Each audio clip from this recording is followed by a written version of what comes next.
After incubation, we now know that the COVID-19 bioweapon shot material is pre-programmed to self-assemble into all kinds of structures, coils, ribbons, strings, even three-dimensional structures. But there's even more horrifying information in the findings. It seems there are certain environmental conditions that enable these things to grow faster and bigger. What have they done to us? This is the Dr. Jane Ruby Show, and you're about to enter Truth in Medicine.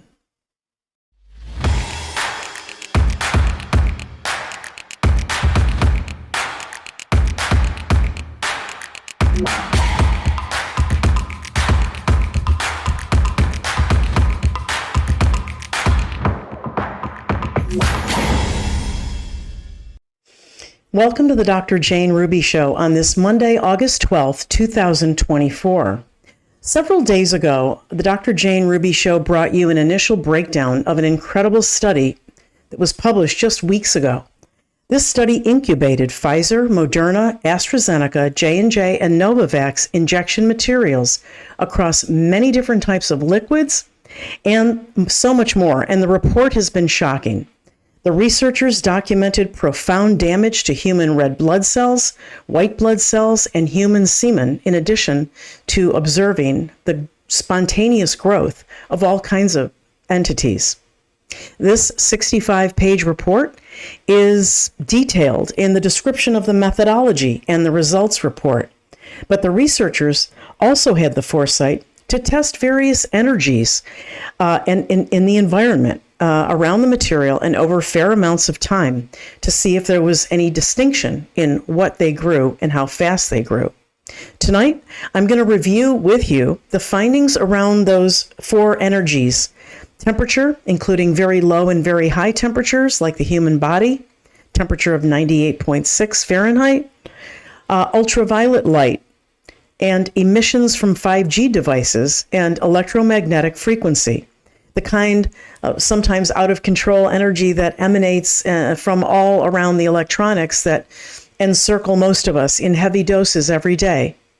Before I get started, I wanted to highly recommend that you watch my immediate past show from last Friday for the first part of this study, entitled Incubated Pfizer C19 is Self-Assembling 3D Poison Tech. Although this is a freestanding report tonight, the previous show laid a solid foundation for this study. Just to refresh everyone's memory, the study was conducted by Dr. Young-Mi Lee, a Korean physician and researcher, in collaboration with Dr. Lee Broudy, a linguistics professor from Okinawa Christian University, and the study was entitled Real-Time Assembly of Stereomicroscopically Visible Artificial Constructions in Incubated Specimens of mRNA Products, mainly from Pfizer and Moderna, a comprehensive longitudinal study. In the second half of tonight's show, we will finish up on these energy effects on the material in the shots, and I'll also share with you some final, really shocking conclusions and observations that these researchers made, so you don't want to miss that. And let me interject that many of the things they saw in this study, not only in the vial materials, but also the conditions of the human blood and semen after exposure to the materials, were most shocking to me because they almost completely matched up with what doctors and researchers were sending me 2 or 3 years ago.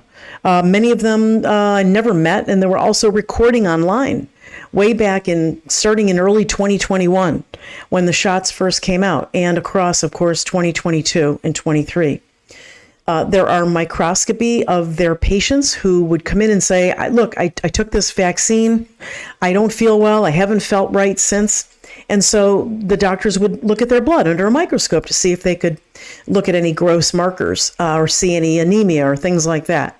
Many other doctors, like Dr. Zandre Batha in South Africa, and so many more, even across the United States, sent in pictures and videos with what they were seeing under the microscope from vials that had been provided to them, snuck out of injection centers.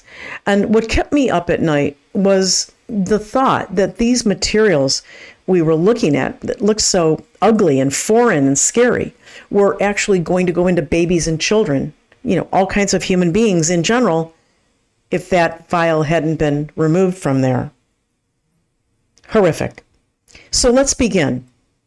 Let me describe a little bit from the methodology, these 4 energy influences, okay? Heat, electromagnetic frequency, 5G, and UV light. Now, regarding temperature, the Pfizer and Moderna samples were added to separate normal saline culture dishes, little petri dishes, and they were placed on a heat template set at normal body temperature, 36.5 degrees centigrade, for 48 hours, and then microscopic exam was carried out before and after this exposure. Secondly, and I'm still on methodology here, wireless recharging station with a mobile phone was used. The Pfizer and Moderna samples were put in separate solutions of either normal saline or distilled water, and they were situated at the top of a cellular phone that was attached to a wireless charger. They were set on 5G streaming modes for 2 hours, and EMF measurements were taken throughout the whole time. Now, the third energy was using an external hard drive, again, for EMF. The same process was used with the dishes of Pfizer and Moderna samples in either normal saline or distilled water, and they were placed on an external hard drive for about 2 hours to evaluate the EMF effects. And of course, they were using an EMF detector so that they could be consistent across these energy sources. The external hard drive was connected to a PC and was activated when given various tasks, and then measurements were taken on the surface with an EMF meter. The fourth energy source was ultraviolet light, and that portion of the study, they put the samples placed on separate dishes and then exposed to ultraviolet light overnight. Before and after each experiment, microscopic visualizations were undertaken, and they recorded video images to be saved for later analysis. Okay, let's take a look at some results. In the first picture here, figure 22, A through E, I will walk you through these. But first, let me share with you that the culture dishes were placed directly on a heat template set at normal body temperature. Overnight, the next morning, assembled nanostructures were observed floating over the surface of the medium, and there were distinctly developed shapes. The researchers said that 2 to 3 weeks were needed for the growth of the structures at room temperature, whereas only one evening was needed for the same growth at body temperature. Big difference. Room temperature 72 degrees Fahrenheit, body temperature 98.6 Fahrenheit.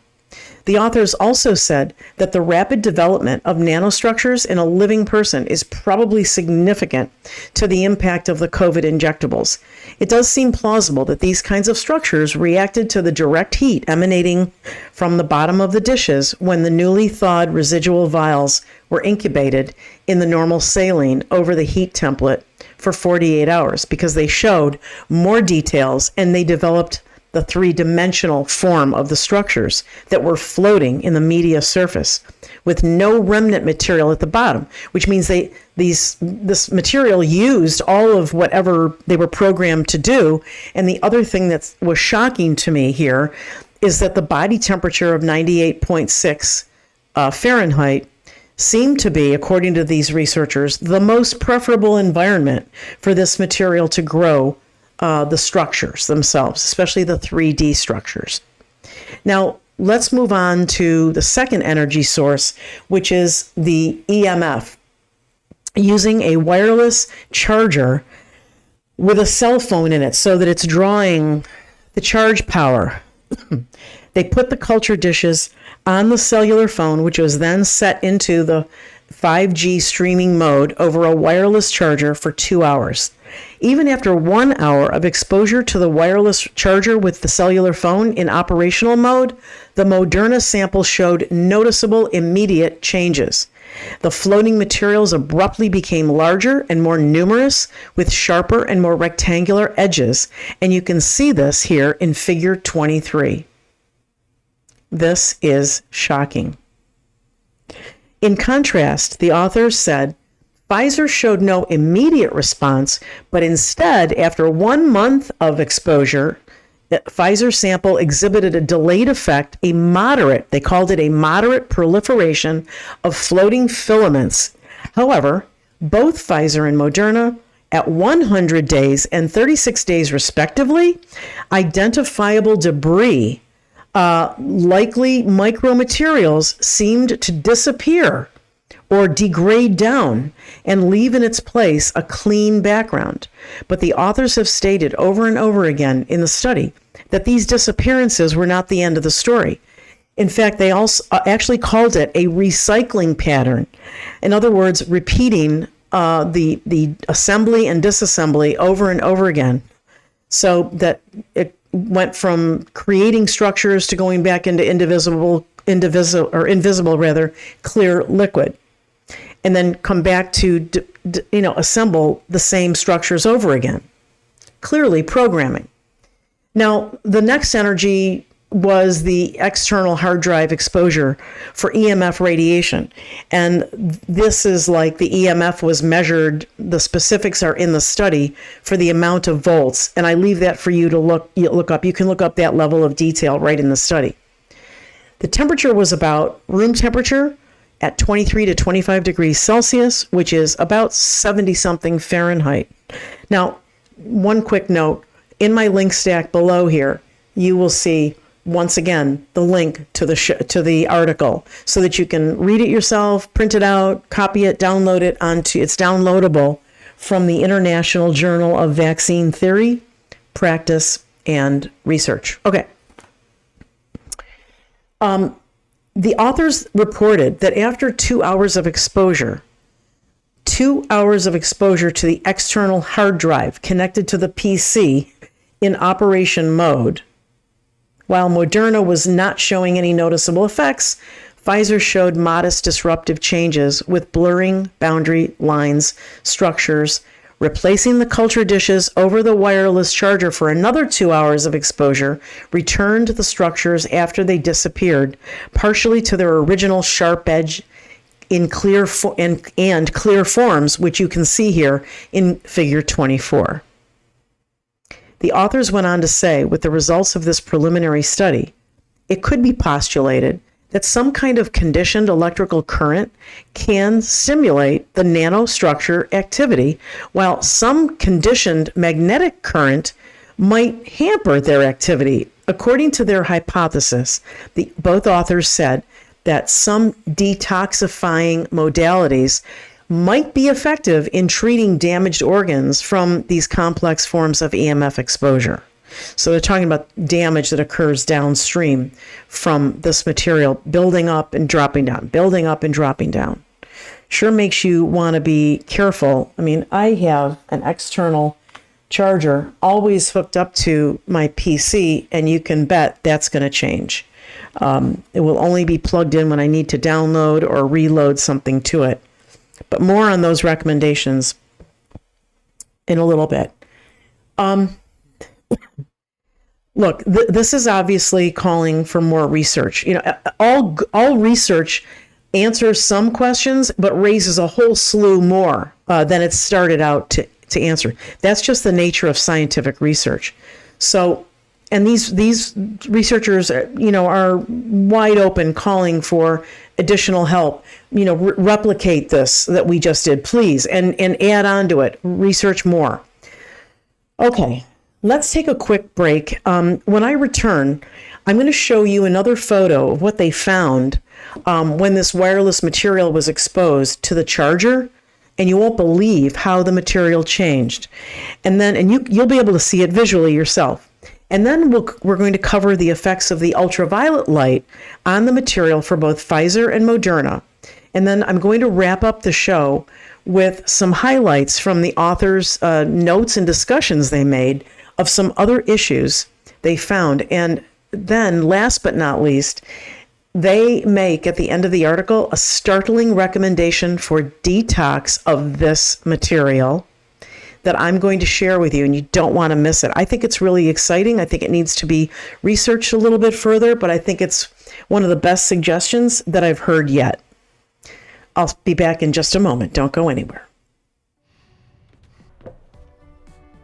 Looks like you've been sleeping well. Megan, he's back. The My Pillow guy. And you're looking good. Still feeling good. Well, just when you thought it couldn't get any better, we've got the best pillow ever, My Pillow 2.0. When I invented My Pillow, it had everything you'd ever want in a pillow. Well, now there's new technology that makes it even better. My Pillow 2.0 has my patented fill combined with a cooling fabric with temperature regulating thread. My Pillow 2.0 is truly the next generation of My Pillow. Now's the time to go to mypillow.com or call the number on your screen. Use the promo code to save 50% on your My Pillow 2.0. You're sleeping even better. And cooler, too. And you're looking good. Feeling good. I knew you would. mypillow.com. Do you know what my saving secret is? Well, I discovered how gold acts as a hedge during unprecedented economic times. I also learned how important it is to diversify my retirement savings, and there's a great way to do it. But you need the education to be a smart consumer of physical gold and silver. When you contact my partners at Augusta Precious Metals, the first thing they will do is set you up with a free personal webinar. Do you know what a spread is and how it can save you or cost you a lot of money in the long run? I didn't, but I surely understood the gold and silver investment process as well as the spread at the end of my 30-minute webinar. You won't even talk to a sales professional until you've met with a qualified education trainer to help you understand how gold and silver transactions work.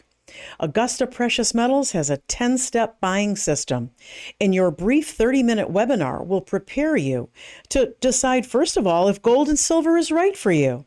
What's the right amount or portion of your retirement savings that you should put into the metals? And they have a great aftercare department, so expect a long-term relationship. Call Augusta today at 888-836-1890 or click on the link below to schedule your free webinar today.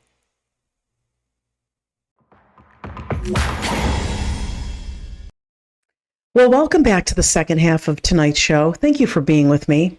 We're continuing the review of the exposure to different energies of the Pfizer and Moderna, predominantly the material in those injection vials. We're comparing them, or continuing the review, rather, of this study to exposure to different energies like your cell phones, your chargers, your Wi-Fi in your house or office, and other energies of concern in relationship to these shots. Okay, the picture I wanted to wrap up with EMF exposure with is this figure 25 here. You'll notice these side-by-side samples of Pfizer in distilled water. This is magnified at 200 times, and it was observed after 101 days of incubation. There was an increase in clarity, specificity, enlargement with the exposure to the wireless charger, that it tended to degrade, then become blurry again, and then after another 2 hours, it ramped up again onto the fourth energy source, the UV study. Now, the authors indicated that there were no immediate differences observed in the short term for either Pfizer or Moderna before and after exposure to the UV light.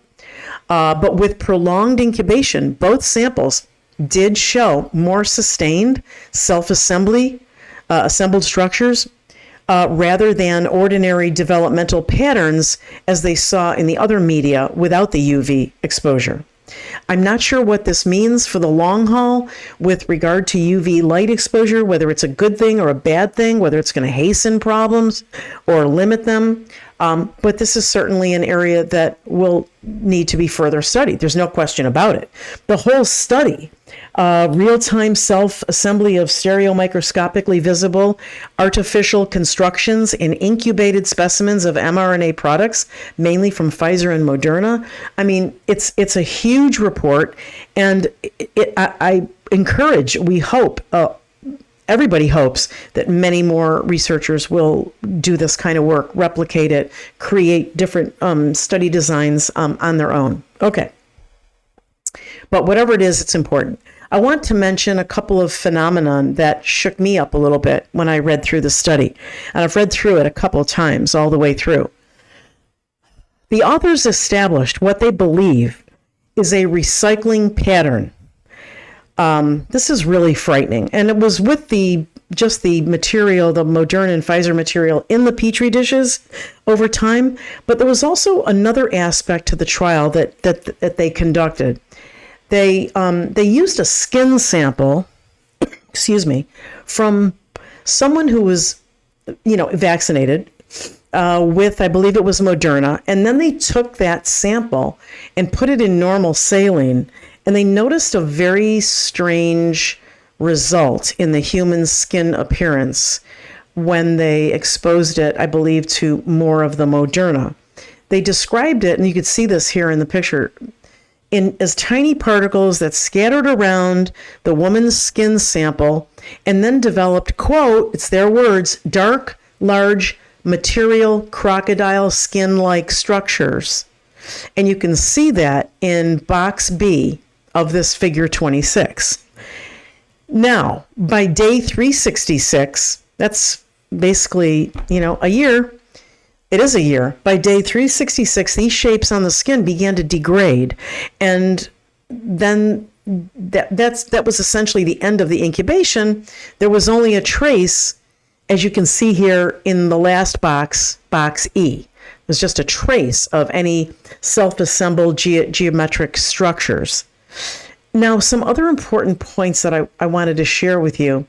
These authors stated several really critical things, one of which was, I'm going to go in and out of quoting. Our purpose in this article has been to explain perplexing phenomenon appearing under the microscope and thus developed from incubation studies. We wanted to see a greater understanding of the COVID-19 overall study. They reviewed a lot of the toxic ingredients in the adjuvant, the fluid that this material is put in from the companies. This is admitted by the companies and the FDA, if it's real at all. It's probably worse than this and more that they're not disclosing. But essentially, they were very toxic materials that actually comprised the lipid nanoparticles, because they put it in parentheses. In when they went over each product, they put lipid nanoparticle, and then parentheses, they wrote like hexane, polyethylene glycol, phosphocholenes. I mean, these are super toxic chemicals. And the excuse is always, we wanted to jumpstart the immune system. We want to do something essentially to irritate it. Novavax has in its adjuvant not only those poisonous kinds of chemicals, but it also has saponin, which is from the it's from Central America, some tree, but it's an irritant inside the human body. It's highly toxic, and it's an irritant. And they said, well, it was needed to, get the immune system. Sure, then they get the immune system active. The immune system, induces elevations of IgG. Your inflammatory, reactive, compounds, and then they say, see, the vaccine's working. The deception is like layered under so much technical stuff that it's almost impossible for the average layperson to get to it. And I'm hoping that you can stay with me and just try to follow it and understand. Take notes, watch it a second time. Actually, some people in my Rumble channel comments from the Friday night show, the basic show, on the incubation and the growth, a lot of people said I watched it a second time, I took notes, then I was able to share it with other people. Anyway, the Moderna, in addition to all of that, the Moderna material contained the famous tromethamine. Remember tromethamine? That was what they put in there to minimize cardiac events. These son of a bitches are really cute, aren't they? It's actually a substance that makes body fluids more alkaline or less acidic. And it's used to treat metabolic acidosis, which is primarily a serious condition that comes out of myocardial infarction. When you're having a heart attack, the heart's not pumping properly, you're not maintaining your pH, you go acidotic, which then can lead to ventricular arrhythmias, and then, of course, ventricular fib, and you're off to the races, and then you have stop. You have infarction, you have cardiac death, and you're done. Okay? Remember, I'm a cardiac specialist. So when I saw this, tromethamine, and it was added later on after the rollout of the shots, it just hit me that it was just so diabolical. It's unbelievably evil. When organs get compromised in a heart attack situation, there's deprivation of oxygen, not just to the heart, but of course the heart's not pumping properly, and it's not sending out with the same force and strength and same volume of blood that it normally does. And so the other organs start going into acidosis. They don't have enough oxygen. When you don't have enough oxygen, you go acidic. Okay? And the body starts measuring and registering, whoa, I've got high levels of acidosis here. And there are lots of compensatory mechanisms that try to go into. So the tromethamine, in my opinion, was probably added to cover their tracks. Disassociate sort of the direct connection to the heart attacks and other organ damage that was coming from these shots. Okay. Another issue you've heard mentioned is the addition of the sort of synthetic artificial N1 methyl pseudouridine.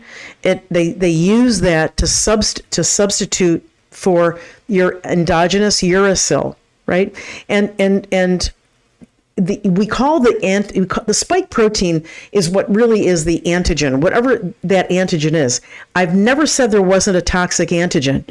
What I've said was, if you haven't isolated the SARS-CoV-2 virus itself in its whole and pure form from an ill individual, how can you possibly have a specific spike protein from that virus? I mean, it's just common sense. The reason that's an important argument to me, and it should be to you, is because if you're chasing a certain spike protein that can't even be identified, how do you measure it if you're going to try to take a detox treatment for it? How do you know that it's from the SARS-CoV-2 virus if that virus has never been established to exist? So, with that said, yes, there is something. There is an antigen. There is a poisonous, foreign protein. But it's just not, I think, what they want you to think it is as a spike protein, because you'll be chasing down the wrong path. And number two, they want to protect that because the spike protein has created a cottage industry of many, many hundreds of millions of dollars. So anyway, getting back to substituting the methyl pseudouridine for endogenous uracil, it's evidence that's been shown by many, many, many researchers, this replacement.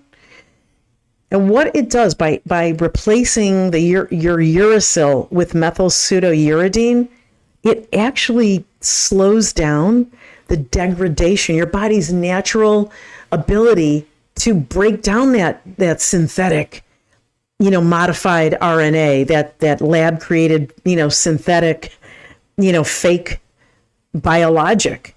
Your body recognizes it, but it can't do anything about it because this stuff impairs the ability of your body to degrade the toxic synthetic mRNA. Pretty evil, huh? A lot of thought went into that. A lot of thought. Anyway, the authors, getting back to the study, the authors had some interesting thoughts about how this relates to the white embalmer clots. Most of you know that I broke the worldwide story of the first embalmer that came forward in January. Well, I met him in the fall of 2021, but we broke the story in January of 2022. And so it's been a passion of mine to follow any research that's related to these never before 2021 seen structures coming out of cadaver vascular systems. Now, a lot of people confuse it with blood clots. These things are not blood, number one. A lot of people confuse it with a well-known previous condition that has, to my knowledge, nothing to do with the COVID shots. It's a casting that comes out of human lungs. This is neither of those two things are what we're talking about here. Embalmers will tell you that never before 2021 did they ever pull out these white fibrous clots from the vasculature, which is veins and arteries. That's it. Before this, because that's primarily where they go in to embalm. They need to make an entry into your large vessels, your arteries and veins, and then push embalming fluid through as it pushes out your natural blood. Very unpleasant thought, but I didn't make it up, and I'm not an embalmer. It's the reality of embalming. So that's why they were finding, coming upon obstruction, difficulty getting in, and then they would try to clear it. When they cleared it, that's when these embalmers were finding in probably early to mid 2021. Didn't take long, as you can see from the Lee and Broudy study. Doesn't take long, especially in body heat, the body temperature, to start growing these things. So it was around mid, I think, the embalmer that I brought forward, I believe he said he started seeing it in early to mid 2021. Okay, the authors go on to say that, and this is a quote, beyond the above mentioned sequela of infections or injections, loss of elastic fiber could induce rapid skin aging and vascular rupture. Okay. These reports have been written by medical professionals, and embalmers have noted significant increased signs of bizarre clotting, the fibrous clots, as well as abnormal types of blood clots. So just keep them in their buckets and their categories. The authors say that as they've reported, they have isolated numerous and various unidentified materials beyond the nanoparticles described in the FDA reports for the Pfizer, and even more so in the Moderna products. They conclude that the materials and their observed stages of development are not natural. They are synthetic and elemental, seeming to govern a well-programmed process of structural self-assembly. I want you to keep three key words in mind: artificial, self-assembly, pre-programmed. Remember that. The authors also stated that the results of their experiments here with exposure to heat and EMF energy were significant short-term exposures that showed remarkable changes in the self-assembled structures. Now, UV light radiation, they said, visible light, temperature, nitrogen, sources of carbon in the air, EMF, electromagnetic fields, and various wave frequencies can evidently trigger nanoparticles to react, whether to assemble or disassemble what appeared to be pre-programmed structures. Imagine the implications in an environment right now that is not only saturated with these electronics, but preparing to get more saturated, preparing to ramp up to 6G, 7G. I remember President Trump saying once, yeah, we're going to get it all the way up to 10G. I don't think he knew what he was saying with that one. Because how are they going to escape the 6, 7, 8, 10G? I don't know. Only God knows right now. Regarding the wireless chargers and the external hard drives, because these are so prolific in terms of what people use every day, the authors warn that they're concerned that people who've received these injections have these materials circulating in their bodies, and if they use extensive personal electronic devices, the devices themselves may, beyond routine EMF field exposure, increase harm to their health, particularly to cellular regeneration, as the contents react synergistically with ambient radiation. Here's a startling statement they made toward the end of the report. Quote, if the injectable contents are designed in part as both software and hardware for the clandestine construction of intracorporeal networks, meaning inside the body networks, as previously suggested in the literature, the contents likely interact with EMF fields outside the body. The wireless body area network. In the present developmental, I'm still reading the quote here. That was my comment. In the present developmental stage of mobile communications networking globally, we urge fellow researchers to reproduce our efforts or step up alternative studies to better understand what remote effects there may be on human, animal, and plant biology in the face of forthcoming 6G and 7G iterations of Wi-Fi. The authors were clearly concerned about the explosion of the development of wireless body area networks and screaming for studies to aid in the development of modalities to minimize damage. Again, the most potent medium that showed the most growth and the most three-dimensional assembly was distilled water. And the authors speculated that since distilled water is unadulterated and undisturbed by its own electrochemical properties, they postulated that it may have the latent potential to manifest the specifically engineered developmental pathways. In other words, the intended characteristics of the injectable contents, and makes it easier for the material as programmed to respond. A couple of remaining thoughts on the human blood and the plasma reaction of the exploding white blood cells that I mentioned in the last show when they exposed plasma, which is separating red blood cells from plasma. Plasma contains all your white blood cells, your platelets, lymphatic cells, and things like that. The authors speculated that the self-assembly process of nanomaterials was actually hampered by the profusion of blood cells at the bottom of the dish, where the space for self-assembly was already occupied. Remember, they stated that the red blood cells were very defensive, lining up, trying to block the poison. They recognized it as a poison. They tried to help, and they said that eventually the red blood cells were overpowered and filaments and pipe-like structures appeared, and they maintained their morphology, their shape, until the late stage of incubation. Anticipate, they said, that in vivo, meaning inside a living body, that this self-assembly would be more aggressive under their probably more hospitable conditions because it was made for that. And they found filaments in injected blood, those who had taken the shots, and they had samples of their blood. They found filaments, and they stated, quote, when in close proximity to an EMF field, the filaments could possibly trigger the formation of a clot and thus disturb free blood flow or lymph flow, which would create more clots. They went on to say, given their microscopic size and distribution throughout the body, if these foreign materials interact with either inside or outside sources of energy, inside the body or outside the, your body has energy. Your body is a biochemical electrical entity. You don't believe me? I mean, you have electrical currents that foster the movement of neurotransmitters across your synapses in your brain. That's how you create memory and learn.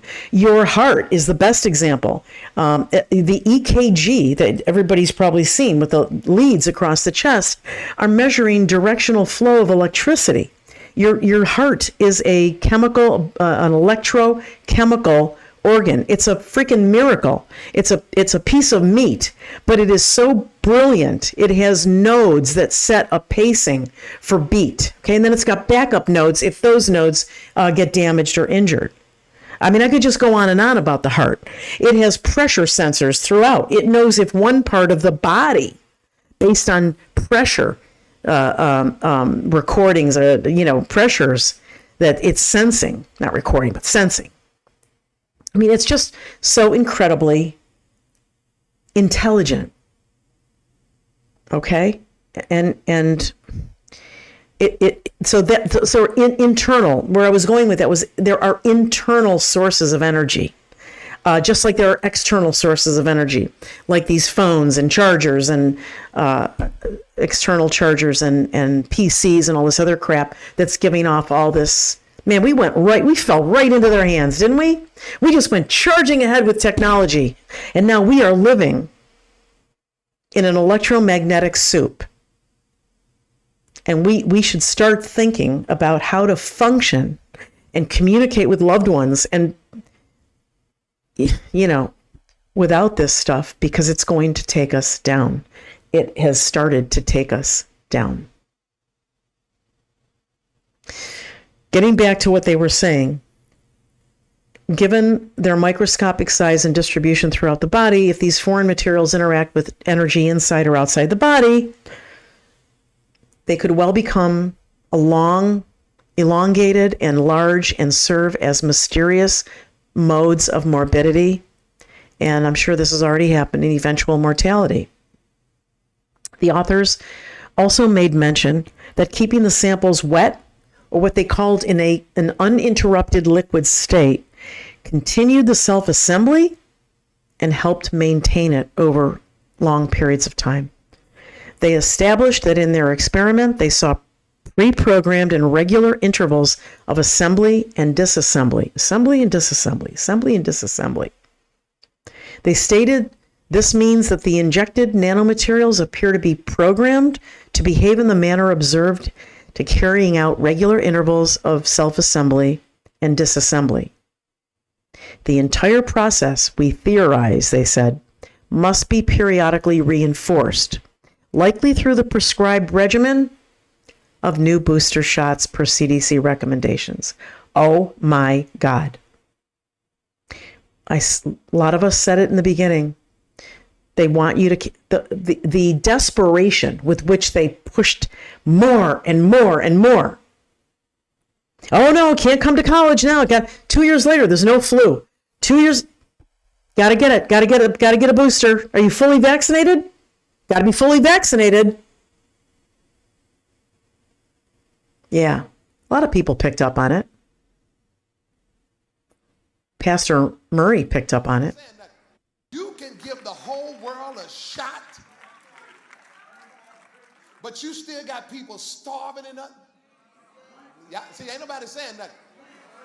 Oh, you got to take this shot. You better take it. It's to save your life, and it's free. We giving it free because it's to save everybody's life. If it's to save life, why ain't chemotherapy free? Why ain't insulin free? If it's to save everybody's life.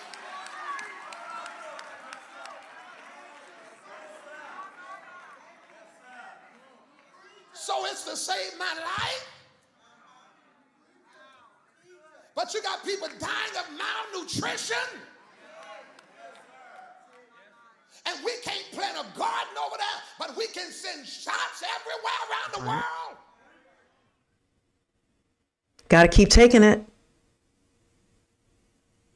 That's why they need more of that material.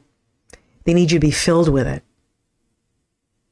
The authors also believe that changes in your body pH, electromagnetic energy, manipulation of glucose levels, manipulating light spectrum can all trigger self-assembly.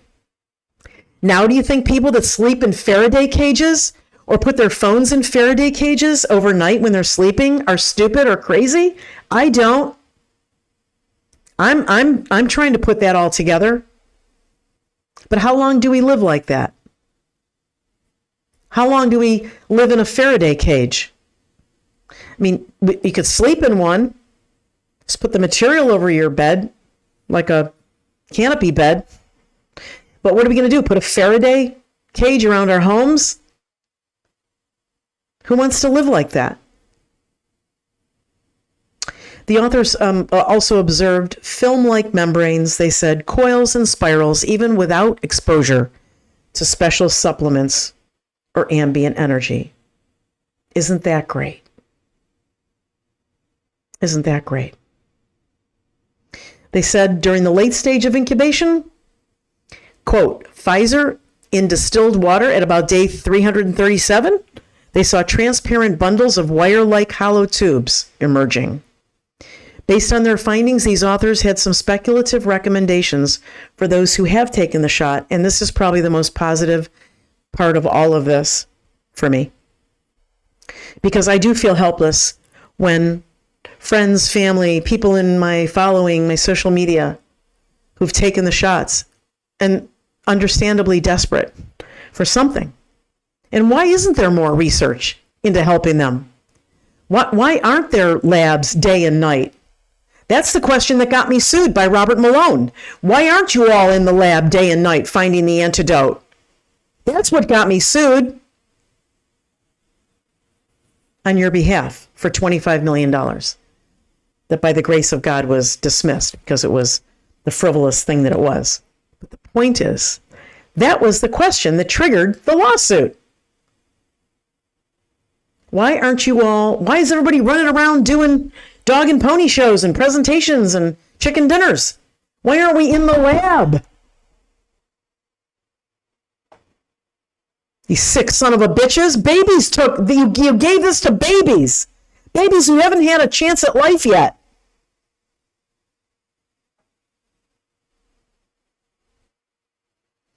So here's the one positive. It's a speculation, but it makes a lot of sense based on their findings for a detox, for something to hang on to, and certainly a pathway for research, right? Because nobody knows that's my whole point in my latest coffee chat. How do you know what to detox? You don't even know who got what, when, where. Did person A get, in Moderna with a bunch of, things that grow better in this thing? Or did the other person get more of the Pfizer stuff that grows better in distilled water with EMF? I mean, there's all these different recipes. But how do we know who got what? And you need to know all of the possibilities so that you know how to create a detox. But here's a general recommendation. I think this is the most heartening thing I've heard yet. Based on their findings, they had some speculative recommendations for those who've taken the shots, and that, because not everybody has maybe all of this technology or even some of it. We don't know who got what. Maybe you just got the PEG poisons and the lipid nano poisons, but they were devoid of the mRNA or whatever. All kinds of possibilities exist. That's what's mind-boggling. But they basically said that especially with regard to subjects who were jabbed in their study, some people had taken the shots, some people were shot free. And so they studied different, exposures to their blood and their skin, right? That first they said silica water, the chemical, I think it's SI, silica water may be helpful, they said, because it could potentially disturb the early stages of assembly of the chip-like structures. I mean, it's a start. It's got to be researched. And then they said, here's the other pearl, in the later stages, but they said like 3 or 4 weeks after injection. Remember, this study just came out. They looked at this for 2 years. They incubated up to 2 years. So they started in 2022. Maybe late 21, right? Could be different things in the shots, but whatever. In the later stage, they said, about 3-4 weeks after injection, they speculated that colloidal gold or colloidal silver has been observed, and they cited some other studies, to attach to, disrupt, and actively degrade and ultimately dissolve various nanostructures. We definitely need more research to expand this. They said that routine exposure to heat sauna, by the way, FYI, for those injected, may trigger nanoparticles to dislodge from tissues and escape through sweat gland pores. They postulated that recovery of damaged organs and normal blood flow could return with the use of the colloidal gold or silver. Please do not go out and just do something based on what these people found. They're asking for more research, but I'm telling you there's hope. There's hope if we can get this next step of research. Maybe even people would, volunteer if it was a clinical trial using living people.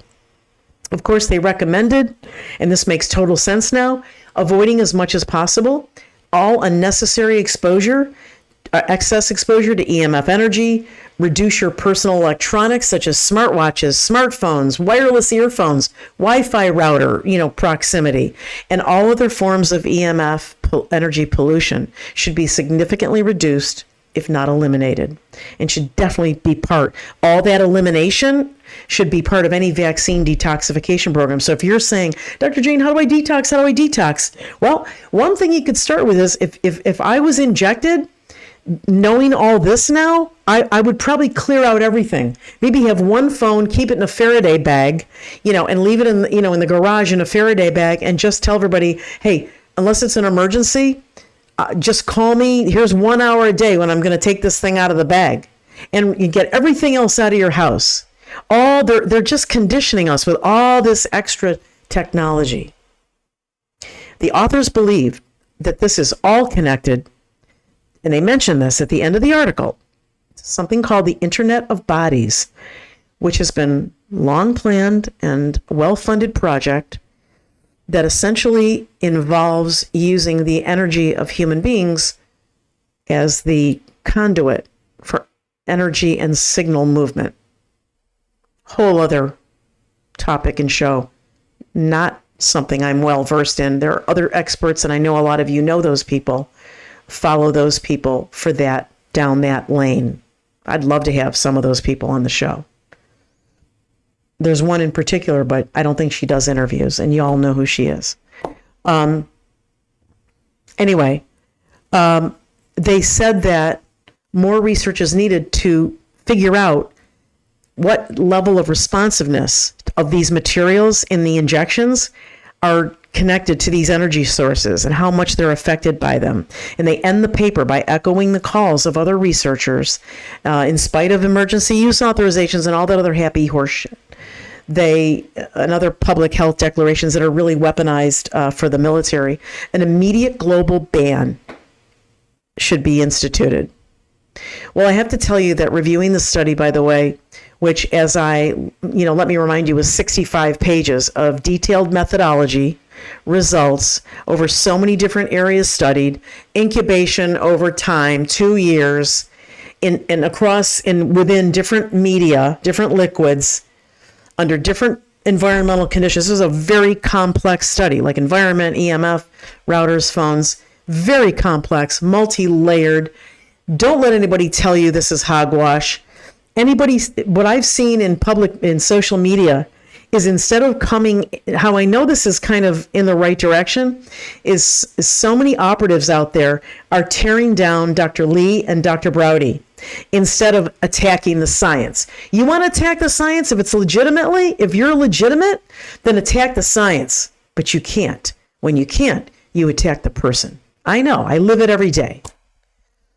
Not to mention the fact that they did extensive work on human blood, semen, and skin.